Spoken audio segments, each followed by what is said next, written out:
નમસ્કાર, હું શશી. આપ જોઈ રહ્યા છો સ્પાર્ક ટુડે ન્યૂઝ.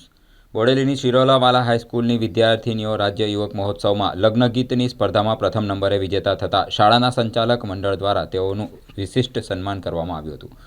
બોડેલીની શેઠ એચ.એચ. શિરોલાવાલા હાઈસ્કૂલ બોડેલીમાં શિયાળુ શાળાકીય રમોત્સવનું ઉદ્ઘાટન તથા રાજ્ય યુવક મહોત્સવમાં લગ્ન ગીત સ્પર્ધામાં પ્રથમ આવેલા વિદ્યાર્થીનીઓનો સન્માન સમારંભનો કાર્યક્રમ યોજવામાં આવ્યો હતો. શાળાના ઇન્ચાર્જ આચાર્ય એમ.એસ. ગજ્જરે શાબ્દિક પ્રવચન કરી ખાસ ઉપસ્થિત શાળા સંચાલક મંડળના પ્રમુખ રાજેશકુમાર શાહ, મંત્રી ભાવેશભાઈ શિરોલાવાલા, ઉપપ્રમુખનો ભરતભાઈ શાહ તથા આકાશભાઈ ઠક્કર, ટ્રસ્ટીઓ કંચનભાઈ પટેલ, શાંતિલાલ પટેલ તથા પરેશભાઈ ભાવસાર સહિત શાળા પરિવાર તેમજ વિદ્યાર્થી ભાઈ બહેનોનું હાર્દિક સ્વાગત કર્યું હતું.